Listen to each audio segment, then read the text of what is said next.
day 3 of the transfer window, and these rumours are just not stopping. It's going to be a fun one. We're going to be breaking down the latest West Ham transfer news, all the news regarding Declan Rice and Chelsea, and the latest Eberechi Eze transfer news, all in this video. Also giving my opinion, but also, guys, make sure you give your opinion down below in the comment section. So the first piece of transfer news we are going to cover is the story that sort of broke West Ham Twitter, broke the West Ham community, and asked questions whether this story was true. And it was a piece, well, an article mainly about talking about Chelsea transfers that Duncan Castles, I think his name is, he tweeted out saying that Declan Rice has asked to leave West Ham. So essentially, Declan Rice has submitted a transfer request. He's gone to the West Ham board, gone to David Moyes, and has told him, I want to seal this move to Chelsea. Chelsea want me. I want to go there. And when I first saw this story, it did raise some questions. Firstly, about the reliability of the source, because judging by the way Declan Rice talks about West Ham, the way he talks about West Ham fans,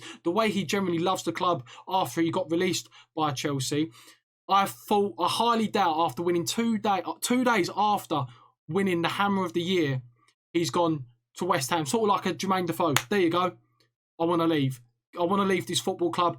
Thank you for all you've done. I want to go to Chelsea and sort of better my career. However, ex-WHU employee, I'm sure if you guys do not know who he is, make sure you go on Twitter, search ex-WHU employee. He's sort of he is the most reliable guy when it comes to West Ham news, in the sense the validity of a source. And he said that Declan Rice has not come out and said that he wants to leave West Ham, and that he has not asked for a transfer request, and that Chelsea at the moment have not submitted a bid. However, he did specify that Manchester United are very keen as well, and that he does expect some kind of maybe transfer news regarding him making a bid for Declan Rice from both clubs pretty soon. And this will sort of drive up a bidding war.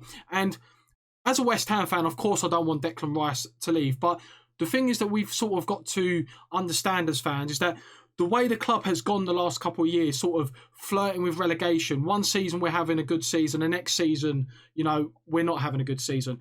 That Declan Rice is already too good for West Ham. He's only 21 years old. He's already too good for West Ham. And as much as I hate to say that, and I'm not saying he's bigger than the club, but the standard of quality of play that he produces each week, he deserves to be playing Champions League football. He's England's starting CDM. He can easily get into that Chelsea team if he was a start. Whether he was going to play centre-back, I do not know. So actually having two clubs interested in Declan Rice is actually a good thing for us, because we're able to sort of force one's hand. We could say, well, Man United are willing to pay 80 million. Chelsea, are you willing to pay 85? So which sort of can drive the price up. So, of course, I don't want him to leave. However, I feel like this could be the season, the summer that he does leave. And do I believe Declan Rice wants to leave the football club? I feel like there's a difference between wanting to leave the football club and if an opportunity arose that he would go to Chelsea. So if West Ham said to Declan Rice, we want 1 more year out of you till the end of next season, you turn 22 and we will agree to sell you at a reasonable price, 80 million, 90 million, whatever the price is next summer, I feel like Declan Rice would have no qualms about it. He'd be, you know what, I love this football club. I'll be more than happy to stay for another year. However, if Chelsea come in with a bid that we cannot refuse, 80 million, 90 million, and the opportunity arose for Declan Rice to go to Chelsea, of course he would go to Chelsea. Of course, he supported them as a boy. Of course he would go to Chelsea. So I think there's a massive difference between actually wanting to leave a club, then, you know what, if this opportunity come along and it's too good to turn down, I would go and join Chelsea. Now, talking about price, because there's been other articles in The Guardian that West Ham are willing to accept 65 million, which is another news source that I've seen that we're willing to accept 65 million. If we accept 65 million for Declan Rice, I will be absolutely fuming. And I'm sure the majority of West Ham fans, or the West Ham fan base, agree with me, because we've only got to look at the calibre of player that are going for such huge prices, like Harry Maguire. You're telling me Harry Maguire is better than Declan Rice? Declan Rice is a better centre-back than Harry Maguire, and Declan Rice has played 10 games at centre-back. Harry Maguire is too slow. He's okay on the ball, and his anticipation for reading the game is nowhere near at the quality of Declan Rice's. And Harry Maguire isn't even England's best centre-back.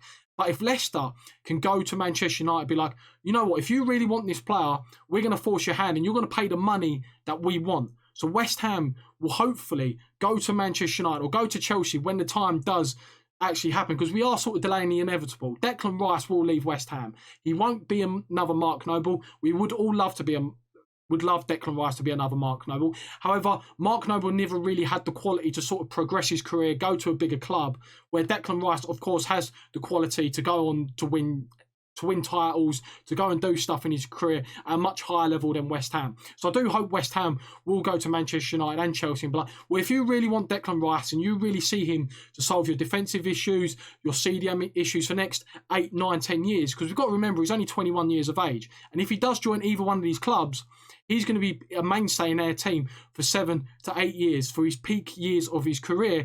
Then we should be telling him we want 80 million or 90 million or 100 million, whatever the transfer fee is, and that will be it. Moving on to the final transfer news story for this video, and we're going to be talking about the latest news regarding Eberechi Eze. So essentially, a QPR fan tweeted out that Crystal Palace had a £28 million bid accepted for Eze.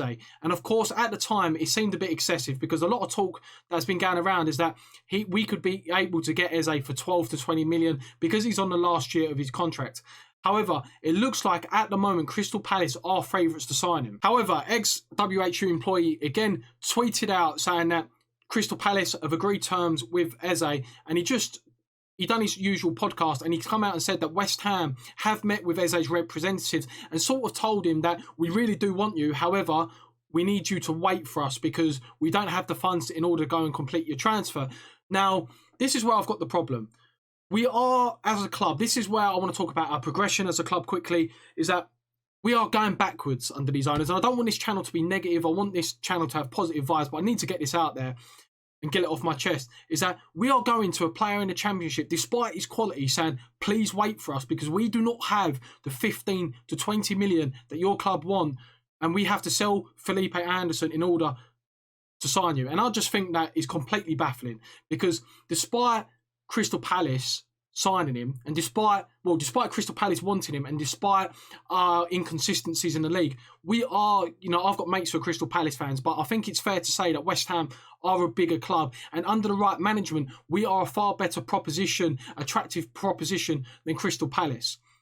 So I'm hoping that West Ham are able to get this deal over the line. Apparently, positive talks were held with David Moyes and Eze's representatives, and hopefully that he does decide to go to West Ham.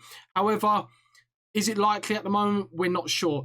The one thing that we do have in our favour is the fact that Jordan Hugill, who scored 15 goals for QPR in the Championship last season, is still wanted by QPR. However, they want him on a permanent transfer, and they have said, well, sources have said that they would like Jordan Hugill as part of any deal for Eberechi Eze. Now, how much would Eze cost with Hugill? We're still looking at around about 12 to 15 million plus Hugill on top, because Hugill is rated around about 4 to 5 million.